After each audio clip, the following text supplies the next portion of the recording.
ਅੱਜ ਇਸ ਸ਼ਰਧਾਂਜਲੀ ਤੇ ਸਨਮਾਨ ਸਮਾਰੋਹ ਦੇ ਵਿੱਚ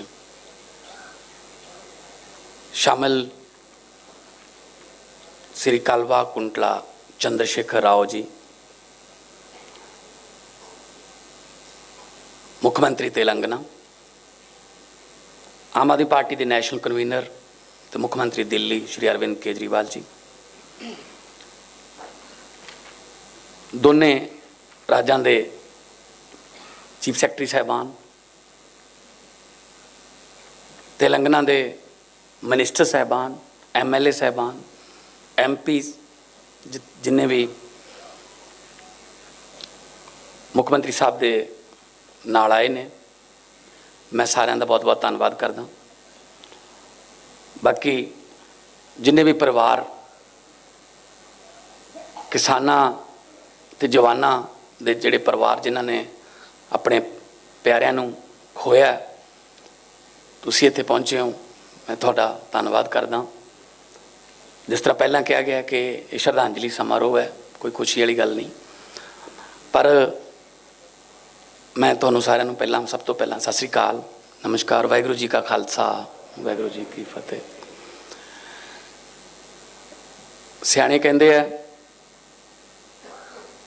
खुशियां वंडण ते दुगणियां हो जांदियां ने ते दुख वंडण नाल वो अद्धे रह जांदे ने। असीं तुहाडे दुख दे विच शामिल हां, घाटा नहीं पूरा कर सकते, जान की कोई कीमत नहीं होंदी, पर फिर भी परिवार लई बाद दे विच, क्योंकि बहुत सारे कमाऊ जी चले गए, वही कमाउंदे सी, तां परिवारां दे जिहड़े चुल्हे ने उन्हां दी अग बुझ जांदी। असीं थोड़ी जी पंजाब सरकार वल्लों तां कीते ही है, तां मुख्यमंत्री तेलंगाना ने अनाउंसमेंट कीती सी जिस वेले किसानी संघर्ष चल रहा सी, टकैत साहब बैठे ने, इतिहास का सब तो लंबा चलने वाला संघर्ष है। उत्थे गर्मी भी चली, उत्थे मीह नेरी तूफान ठंड धुंध हर एक मौसम चलिया, पर धरती पुत्र ने अपनियां हक्की मंगां जिहड़ियां उन्हां दा संघर्ष छड्डिया नहीं, ते जिहड़े कानून सी उन्होंने वापस करवा के ही उन्होंने साह लिया। और पंजाब जिहड़ा एग्रेरियन स्टेट है, जिस वेले देश अनाज बाहरों मंगाउंदा सी, उस वेले हरी क्रांति के रूप च पंजाब के किसान ने देश के सारे अनाज के भंडार भरे। धरती बहुत उपजाऊ है, धरती शहीदां दी, पीरां फकीरां गुरुआं दी चरण छोह प्राप्त धरती है, कौम बहुत मेहनती है। सो इस करके जय जवान ते जय किसान जिहड़ा नारा सीगा वो अज जवानां दे भी परिवार ने ते किसानां दे परिवार ने।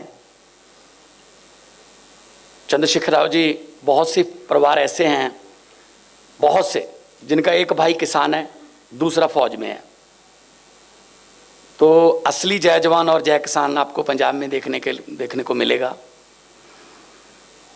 और दुख उस वक्त होता था जब उन पर तरह तरह के आरोप लगाए जाते थे, ये तो देशद्रोही हैं, ये तो पता नहीं क्या हैं, ये तो आतंकवादी हैं, मतलब जिनके एक किसान ऐसा शहीद हुआ है जिसका बेटा उस वक्त बॉर्डर पे था। 26-26 साल के मुंडे भी इस किसान संघर्ष की विच अपनी शहीदी दे चुके हैं। सो अज 543 पंजाब के किसान मिला के 712 हरियाणे के, 4 परिवार गलवान घाटी के जिहड़े शहीद होए ने साडे जवान उन्हां दे ने। ते ਅੱਜ ਉਹਨਾਂ ਨੂੰ ਅਸੀਂ ਯਾਦ ਕਰਦੇ ਹਾਂ। ਉਹਨਾਂ ਦਾ ਨਾਮ ਜਿਹੜਾ ਉਹ ਇਤਿਹਾਸ 'ਚ ਲਿਖਿਆ ਗਿਆ ਕਿ ਜਿਸ ਵੇਲੇ ਬਹੁਤ ਵੱਡਾ ਸੰਘਰਸ਼ ਚੱਲਿਆ ਸੀ ਤਾਂ ਉਹਨਾਂ ਨੇ ਇਸ ਸੰਘਰਸ਼ ਦੇ ਦੌਰਾਨ ਸ਼ਹੀਦੀਆਂ ਪਾਈਆਂ ਸੀ। ਖੇਤੀ ਨੂੰ ਅਸੀਂ ਲਾਹੇਵੰਦ ਧੰਦਾ ਬਣਾਉਣ ਲਈ ਬਹੁਤ ਸਾਰੇ 2 ਮਹੀਨਿਆਂ ਦੇ ਵਿੱਚ ਫੈਸਲੇ ਲਏ ਨੇ। ਪਾਣੀ ਸਾਡਾ ਧਰਤੀ ਦਾ ਥੱਲੇ ਚਲਾ ਗਿਆ ਬਹੁਤ, ਖਾਸ ਤੌਰ 'ਤੇ ਮਾਲਵਾ ਬੈਲਟ ਜਿਹੜੀ ਹੈ, ਤੇ ਅਸੀਂ ਕੋਸ਼ਿਸ਼ ਕਰ ਰਹੇ ਹਾਂ ਕਿ ਉਹ ਪਾਣੀ ਨੂੰ ਵੀ ਬਚਾਇਆ ਜਾਵੇ। ਨਾਲ ਦੀ ਨਾਲ ਖੇਤੀ ਦੇ ਕਈ ਬਦਲਵੇਂ ਰੂਪ ਫਸਲਾਂ ਦੇ ਉਹਨਾਂ ਨੂੰ ਵੀ ਇੰਟਰੋਡਿਊਸ ਕਰੀਏ। ਮੈਨੂੰ ਦੱਸਦਿਆਂ ਖੁਸ਼ੀ ਹੋ ਰਹੀ ਹੈ ਕਿ ਅਸੀਂ ਮੂੰਗੀ ਵਾਸਤੇ ਅਪੀਲ ਕੀਤੀ ਸੀ। ਇਸ ਵਾਰ 1 ਲੱਖ ਏਕੜ ਦੇ ਲਗਭਗ ਮੂੰਗੀ ਜਿਹੜੀ ਹੈ ਉਹ ਬੀਜੀ ਗਈ ਹੈ ਤੇ ਸੈਂਟਰ ਸਰਕਾਰ ਨੂੰ ਅਸੀਂ ਅਪੀਲ ਕੀਤੀ ਸੀ ਕਿ MSP ਤੇ ਤੁਸੀਂ ਮੂੰਗੀ ਜਿਹੜੀ ਹੈ, ਕਿਉਂਕਿ ਦੇਸ਼ ਮੂੰਗੀ ਬਾਹਰੋਂ ਇੰਪੋਰਟ ਕਰਦਾ ਤੇ ਸਾਡੇ ਕੋਲੇ ਧਰਤੀ ਇਹੋ ਜਿਹੀ ਹੈ ਕਿ ਮੂੰਗੀ, ਸਰੋਂ, ਬਾਜਰਾ, ਸੂਰਜਮੁਖੀ ਜੋ ਮਰਜ਼ੀ ਬੀਜ ਲਓ।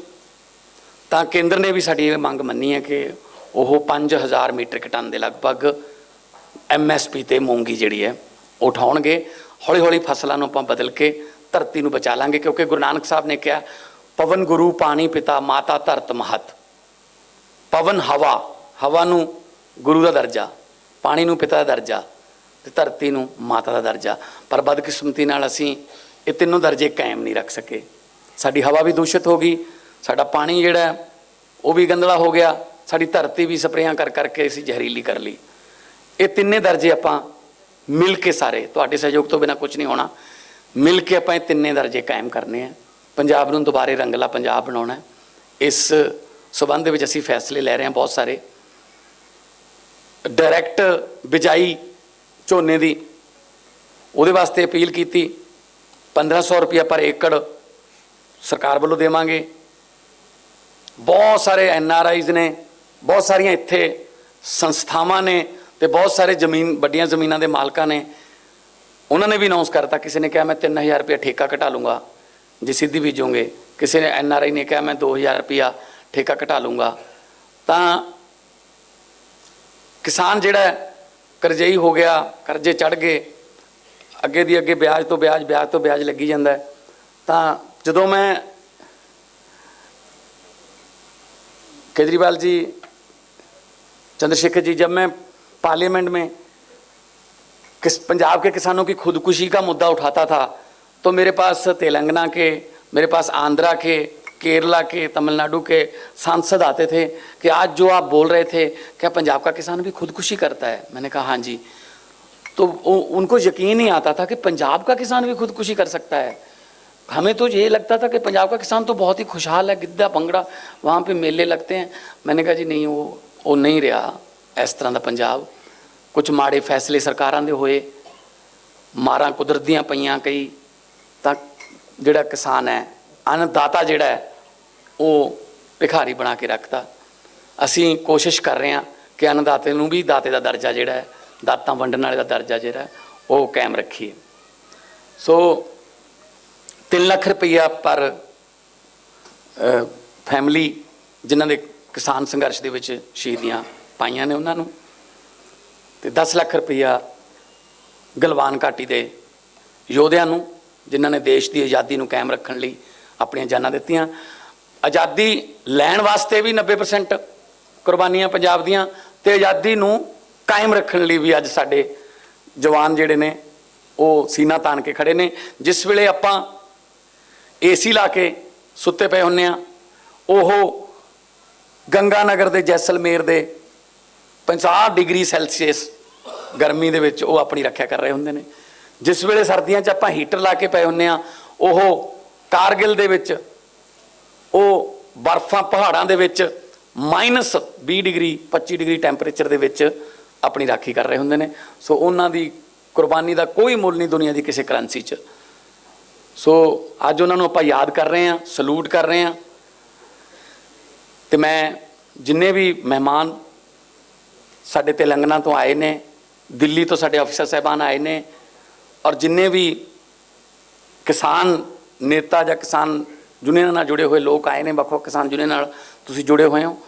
ਸੋ ਇਹ ਫੰਕਸ਼ਨ ਜਿਹੜਾ ਹੈ ਇਹ ਸਿਰਫ ਤੁਹਾਡੇ ਪਿਆਰਿਆਂ, ਤੁਹਾਡੇ ਸਤਿਕਾਰਿਆਂ, ਤੁਹਾਡੇ ਬੱਚਿਆਂ ਦੇ ਸਨਮਾਨ ਦੇ ਵਿੱਚ ਹੈ, ਜੋ ਅੱਜ ਇਸ ਦੁਨੀਆ 'ਚ ਨਹੀਂ ਹੈਗੇ। ਤਾਂ ਥੋੜ੍ਹਾ ਬਹੁਤ ਆਤਮਾ ਨੂੰ ਉਹਨਾਂ ਦੀ ਨੂੰ ਸਕੂਨ ਮਿਲੂਗਾ ਕਿ ਚਲੋ ਹੈਗੇ ਨੇ ਸਾਨੂੰ ਯਾਦ ਕਰਨ ਵਾਲੇ, ਹੈਗੇ ਨੇ ਸਾਡੇ ਘਰਦਿਆਂ ਦਾ ਹੱਥ ਫੜਨ ਵਾਲੇ, ਬਾਂਹ ਫੜਨ ਵਾਲੇ। ਕਿਉਂਕਿ ਮੈਂ ਦੇਖ ਰਿਹਾ ਸੀ ਇਸ ਪ੍ਰੋਗਰਾਮ ਦੇ ਵਿੱਚ, ਇੱਥੇ ਮੀਡੀਆ ਵਾਲੇ ਸੱਜਣ ਇੰਟਰਵਿਊ ਕਰ ਰਹੇ ਸੀ ਤਾਂ ਬਹੁਤ ਸਾਰੀਆਂ ਮਾਵਾਂ ਤੋਂ ਬੋਲਿਆ ਨਹੀਂ ਜਾ ਰਿਹਾ ਸੀ, ਅੱਖਾਂ 'ਚ ਅੱਥਰੂ ਆ ਗਏ। ਕਿਉਂਕਿ ਮਾਂ ਨੂੰ ਤਾਂ ਕਦੇ ਜ਼ਿੰਦਗੀ 'ਚ ਭੁੱਲ ਹੀ ਨਹੀਂ ਸਕਦਾ। ਖਾਸ ਤੌਰ 'ਤੇ ਦੁਨੀਆ ਦਾ ਸਭ ਤੋਂ ਵੱਡਾ ਬੋਝ ਮੰਨਿਆ ਗਿਆ ਹੈ ਪਿਓ ਦੇ ਮੋਢੇ 'ਤੇ ਪੁੱਤ ਦੀ ਅਰਥੀ, ਬਹੁਤ ਵੱਡਾ ਬੋਝ, ਸਭ ਤੋਂ ਵੱਡਾ ਬੋਝ ਮੰਨਿਆ ਗਿਆ। ਬਦਕਿਸਮਤੀ ਨਾਲ ਬਹੁਤ ਸਾਰੇ ਪੰਜਾਬ ਦੇ ਬਾਪ ਜਿਹੜੇ ਨੇ ਉਹ ਇਹ ਬੋਝ ਨੂੰ ਢੋਂਦੇ ਨੇ। ਕਦੇ ਨਸ਼ਿਆਂ ਨੇ ਮਾਰਤੇ, ਕਦੇ ਗਰੀਬੀ ਨੇ ਮਾਰਤੇ, ਬੇਰੁਜ਼ਗਾਰੀ ਨੇ ਮਾਰਤੇ। ਆਪਾਂ ਹੌਲੀ ਹੌਲੀ ਠੀਕ ਕਰਾਂਗੇ। ਸੱਚੀ ਨੀਅਤ ਨਾਲ ਸਰਕਾਰ ਚੱਲ ਰਹੀ ਹੈ। ਤੁਸੀਂ ਐਡਾ ਵੱਡਾ ਫਤਵਾ ਦਿੱਤਾ ਹੈ, ਉਸ ਫਤਵੇ ਦਾ ਸਤਿਕਾਰ ਕਰਾਂਗੇ ਅਤੇ ਜਿੱਥੋਂ ਵੀ ਮੌਕਾ ਮਿਲੂਗਾ, ਚਾਹੇ ਪੰਜਾਬ ਦੀ ਇੰਡਸਟਰੀ ਹੋਵੇ, ਦੁਕਾਨਦਾਰ ਹੋਣ, ਵਪਾਰੀ ਹੋਣ, ਕਿਸਾਨ ਹੋਣ, ਮਜ਼ਦੂਰ ਹੋਣ,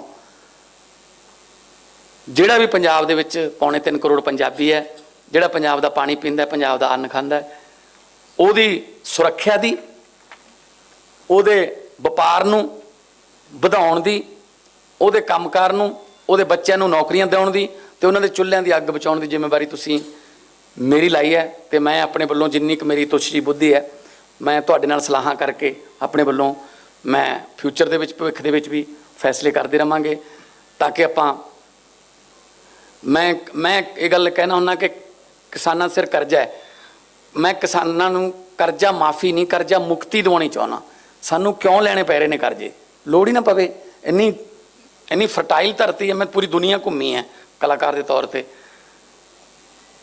ਕਿਤੇ ਇੰਨੀ ਉਪਜਾਊ ਧਰਤੀ ਨਹੀਂ ਜਿਹੜੀ 1 ਸਾਲ ਦੇ ਵਿੱਚ 150 ਮਣ ਦਾਣੇ ਪੈਦਾ ਕਰ ਦਿੰਦੀ ਹੈ। 90 ਮਣ ਝੋਨਾ, 60 ਮਣ ਕਣਕ। ਹੁਣ ਤਾਂ ਮੂੰਗੀ ਵਿੱਚ ਆ ਗਈ, ਉਹ ਵੀ ਵਿੱਚ ਹੀ ਆ ਗਈ।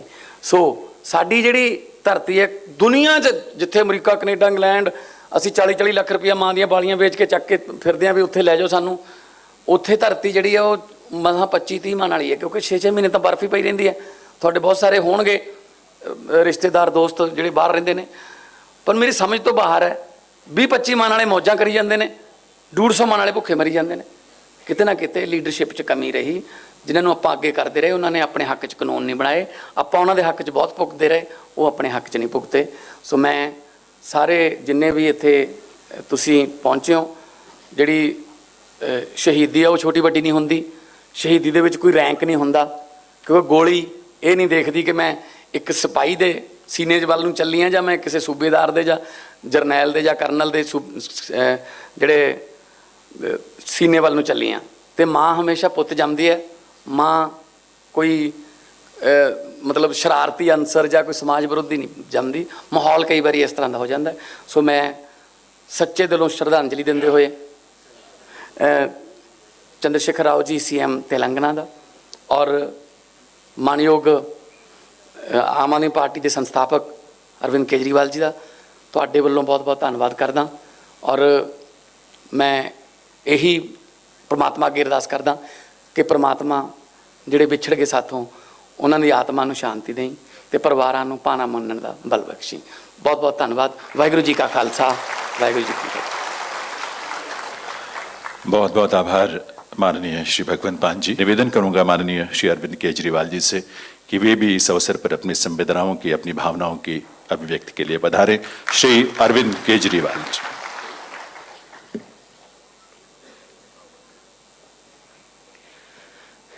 मंच पे मौजूद तेलंगाना के सम्मानित मुख्यमंत्री माननीय चंद्रशेखर राव जी, पंजाब के मुख्यमंत्री श्री भगवंत मान साहब, तेलंगाना के चीफ सेक्रेटरी साहब, पंजाब के चीफ सेक्रेटरी साहब, किसानों के नेता राकेश टिकैत साहब, तेलंगाना से आए हुए सभी मंत्रीगण, MPs, MLAs, सभी अधिकारीगण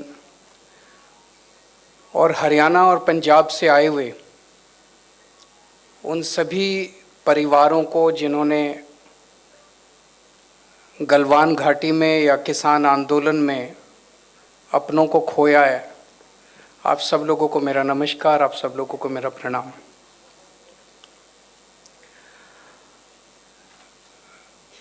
दोस्तों, आज हम आप सब लोगों को यहाँ पे एक सम्मान राशि तो देंगे, लेकिन जो आप लोगों ने अपनों को खोया है उनकी जान की कीमत नहीं लगाई जा सकती। अगर अपना कोई चला जाता है उसकी कोई कीमत नहीं होती। आज इस सम्मान राशि को देने का केवल एक ही मकसद है। हम आप सब लोगों को ये कहना चाहते हैं कि पूरा देश आपके साथ है। हमें गर्व है उन लोगों पे जिन जवानों ने गलवान घाटी में शहादत दी, जिन किसानों ने देश के अंदर किसानी को बचाए रखने के लिए 1 साल तक संघर्ष किया और इस दौरान अपनी शहादत दी। यह आंदोलन पंजाब के किसानों का नहीं था, यह आंदोलन हरियाणा के किसानों का नहीं था, यह आंदोलन पूरे देश का था। इसीलिए इसी भावना के साथ आज तेलंगाना के मुख्यमंत्री साहब तेलंगाना से आप लोगों को एक एक सम्मान राशि देने के लिए आप सब लोगों के बीच में आए हैं।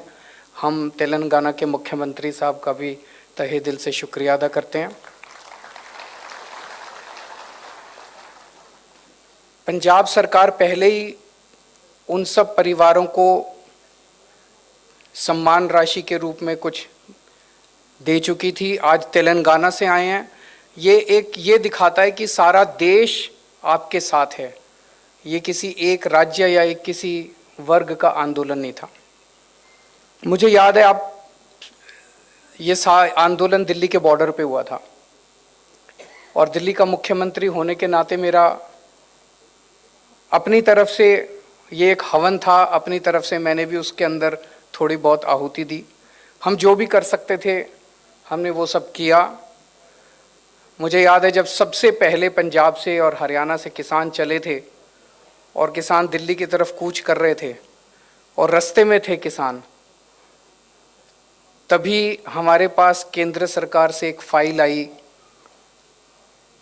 कि भाई किसान दिल्ली की तरफ कूच कर रहे हैं, इन सभी किसानों को गिरफ्तार करने के लिए हमें दिल्ली के स्टेडियम जितने हैं उन सारे स्टेडियम को जेल बनाना है, ताकि जब किसान दिल्ली में एंटर करेंगे तो उनको सबको हम जेल में कैद कर लेंगे। क्योंकि जो मौजूदा जेल है वो तो इतनी बड़ी जेल नहीं थी कि इतने सारे किसानों को कैद किया जा सके। मैं भी आंदोलन से निकला हुआ हूँ, अन्ना आंदोलन से हम लोग निकले हुए हैं और अन्ना आंदोलन के समय हमारे साथ भी यही हुआ था कि अन्ना आंदोलन के समय जितने लोग रामलीला मैदान में जंतर मंतर पे आते थे उन सबको जब गिरफ्तार किया करती थी सरकारें तो जेलें छोटी पड़ जाती थी। तो वो सारे स्टेडियम में हम लोगों को गिरफ्तार करते थे। मैं भी कई दिन स्टेडियम में गिरफ्तार रहा हूँ। तो मैं समझ गया कि ये किसानों के आंदोलन को ख़त्म करने की एक साजिश है। अगर जो किसान दिल्ली के बॉर्डर पे पहुँच रहे थे, दिल्ली में एंटर करने के बाद अगर उनको सबको स्टेडियम के अंदर कैद कर दिया जाता तो किसान आंदोलन उसके बाद वो स्टेडियम के अंदर ही रह जाता। तो वो फाइल केंद्र सरकार के पास आई। किस्मत अच्छी थी कि वो पावर हमारे पास थी स्टेडियम को जेल में कन्वर्ट करने की, और हमने इतना प्रेशर हमारे ऊपर डाला गया केंद्र सरकार के द्वारा कि हमने करने से मना कर दिया। हमने कहा नहीं, हम स्टेडियम को जेल में कन्वर्ट नहीं करेंगे। और उसके बाद इतनी ज़्यादा नाराज़ हुए सब लोग, लेकिन हम किसानों के साथ खड़े रहे। उसके बाद किसानों के लिए लंगर लगाने का, पानी का इंतज़ाम करने का, दिल्ली सरकार द्वारा टॉयलेट का इंतज़ाम करने का। तो इस पूरे हवन में मुझे खुशी होती है कि मुझे भी मौका मिला अपने किसान भाइयों को जो संघर्ष कर रहे थे उनकी सेवा करने का। जिस तरह से हम सेवा कर सकते थे हमने सेवा करने की कोशिश की। आज भी जब पंजाब के अंदर हमारी सरकार बनी है, आम आदमी पार्टी की सरकार बनी है, हमारी पूरी कोशिश है, हमारी सबसे पहली कोशिश है कि किस तरह से किसानों की आमदनी को बढ़ाया जाए। हम पूरी तरह से इस नतीजे पे पहुँचे हैं कि जब तक किसानों की आमदनी को नहीं बढ़ाया जाएगा, किसानों की आय को नहीं बढ़ाया जाएगा, किसान देश के अंदर हमेशा दुखी रहेगा, आत्महत्या करता रहेगा, कर्जे में डूबा रहेगा, घर में कोई बीमार हो जाएगा उसके लिए कर्जा लेगा और कर्जे की साइकिल के अंदर डूबा रहेगा और आत्महत्या करता रहेगा। मुझे बेहद खुशी है कि पंजाब के जो नए मुख्यमंत्री हैं मान साहब, ये भी किसानी के बैकग्राउंड से आते हैं और इसीलिए पिछले कुछ दिनों के अंदर इन्होंने जो निर्णय लिए, एक निर्णय लिया कि अभी जब तक अगली फसल नहीं उगाते तब तक एक मूंगी की फसल उगा लेते हैं और मूंगी के ऊपर पंजाब सरकार एमएसपी देगी। ये एक ऐसा व्यक्ति निर्णय ले सकता था जो जमीन से जुड़ा हुआ है, जिसे किसानी के बारे में पता है, और एक ऐसा व्यक्ति निर्णय ले सकता था जो कि किसानों के साथ खड़ा है। ये पहले वाली सरकारें भी ले सकती थी, लेकिन आने वाले समय में भी बहुत सारे ऐसे निर्णय हम लेना चाहते हैं जिससे किसानी को एक पंजाब के, दिल्ली के अंदर हमने जितने काम किए, आज दिल्ली के स्कूलों के बारे में खूब चर्चा होती है कि खूब शानदार स्कूल बन गए, दिल्ली के अस्पतालों की खूब चर्चा होती है, दिल्ली के मोहल्ला क्लिनिक की खूब चर्चा होती है, दिल्ली की बिजली की खूब चर्चा होती है। वो सारे काम भी करेंगे यहाँ पे, पंजाब के स्कूल भी ठीक करेंगे, पंजाब के अस्पताल भी ठीक करेंगे, पंजाब में मोहल्ला क्लिनिक भी खोलेंगे, बिजली भी फ्री, सारे करेंगे। पंजाब के अंदर किसानी एक बहुत बड़ा मुद्दा है, तो हमारा मकसद है कि जैसे दिल्ली में हमने बिजली, शिक्षा, स्वास्थ्य, बिजली को मॉडल बनाया, ऐसे पंजाब के अंदर किसानी को भी आपके साथ मिलकर एक मॉडल के रूप में पूरे देश ने, पूरी दुनिया के सामने प्रस्तुत किया जाएगा। आज एक वकील का बेटा वकील बनना चाहता है, एक फिल्म एक्टर का बेटा फिल्म एक्टर बनना चाहता है, डॉक्टर का बेटा डॉक्टर बनना चाहता है, लेकिन किसान का बेटा किसान नहीं बनना चाहता, क्योंकि किसानी फायदे का धंधा नहीं बचा, फायदे का सौदा नहीं बचा। मुझे पूरा यकीन है कि हम लोग पंजाब के अंदर ऐसा मॉडल तैयार करेंगे कि किसान का बेटा बड़ा होकर कहेगा, पिताजी मुझे भी किसान बनना है, मुझे किसी और धंधे के अंदर नहीं जाना है। और मुझे पूरा विश्वास है कि पंजाब के 3-3.5 करोड़ लोगों के साथ मिलके हम ऐसे मॉडल को तैयार कर पाएंगे और ऐसे मॉडल को लागू कर पाएंगे। मैं ऊपर वाले से प्रार्थना करता हूँ कि जो जो लोग शहीद हुए उन सब लोगों को भगवान उनकी आत्मा को शांति दे, अपने चरणों में स्थान दे, और आप सब लोगों को इस लॉस को बर्दाश्त करने की शक्ति दे। बहुत बहुत शुक्रिया।